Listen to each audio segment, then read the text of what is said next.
there was this witchcraft stuff going on in the schools. Yeah. So one of the school principals said, "Do you know anything about it?" And in the area, I said, "Not really. Can you tell me more about what's going on?"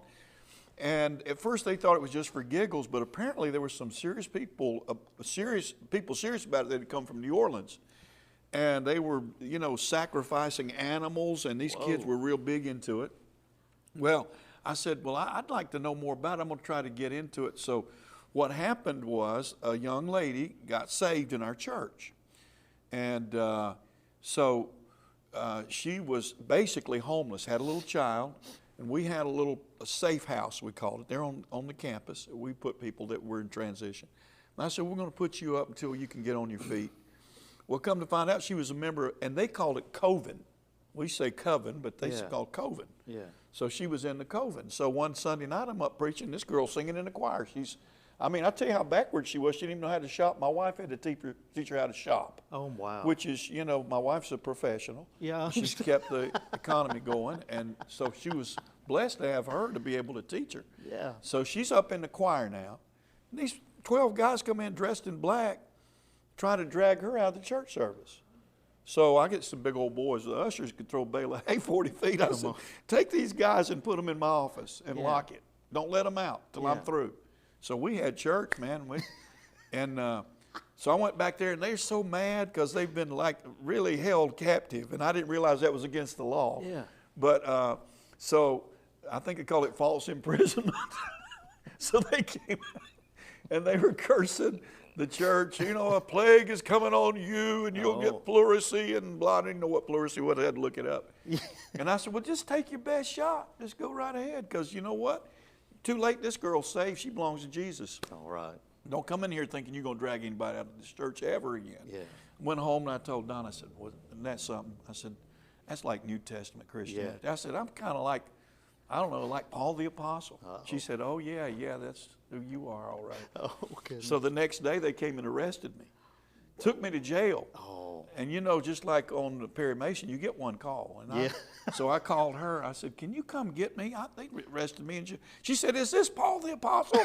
She said, maybe there's Silas in there and you can start singing in the jail. I said, I'm serious. She said, are you really in jail? I said, yes. Oh, my goodness. They booked me and so the charge was criminal harassment, but the idea behind it was just to embarrass me. Yeah. Well, Jay Sekulow was here.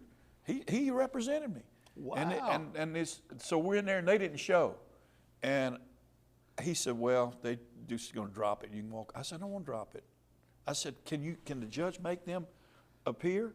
Yeah. And so he said, yeah, I'll go get them, make them. Okay, set a date. Well, man, it's the greatest thing that ever happened. People got saved. Wow. Things were happening. People getting delivered. One guy that was a witch came in, and on a Wednesday night for about 4 or 5 weeks, we were going to debate. Well, he was up in a room and had a microphone, so he come in after we started, so nobody knew who he was. Mm-hmm. He's telling us all these things about the Coven. Yeah. And he ended up getting saved. He came in, broke into the doors one Wednesday night and just got the altar. Then I found out about where they meet. So I go, I call, or the lady calls me, that's Mobile Press Register, and said, would you go with me? I heard about where they meet, and I think you know the location. I said, I do. I'd be happy to go. I was wondering how I could get in there. So I put a camera around my neck. Did you take any armor bearers with you? No, just me and this girl. Okay. So we go in there, and You are they're the Apostle going through Paul. all their stuff, and he thinks that I'm a photographer. I don't even know how the camera works. But I took some pictures that got in the Mobile Press Register, and I never got credit for it. Uh-oh. And one of them was the head, what do you call those guys? The head witch? Warlock. Well, that's what I thought, but a guy can be a witch too, apparently. Oh. So anyway, I took his picture, and I was talking to him the whole time. I said, what do you think about all these crazy tongue-talking Pentecostal people that are trying to put you out of business? He said, I can smell them. I said, if there's one in here in a mile, I can smell them. I'm not afraid of them. And I took his picture, and it was in the Mobile Press Register. That's all right. But anyway, to make a long story short, we went back to court. The judge said, made them come. He said, we have no right to tell you what you can or cannot do in your church. And he said, off the record, if you can get witches saved, keep getting them saved. All right. He said, your record's expunged, and brought the hammer down, and it was over. Bad thing happened. The head witch I took picture of died in the bathtub screaming, I'm in hell. His lover, trying to find out, what can we do to help him, had an aneurysm, massive aneurysm. And I had tried to win him to the Lord. He died screaming, I'm in hell. I can feel I'm in hell right now. But that's the story.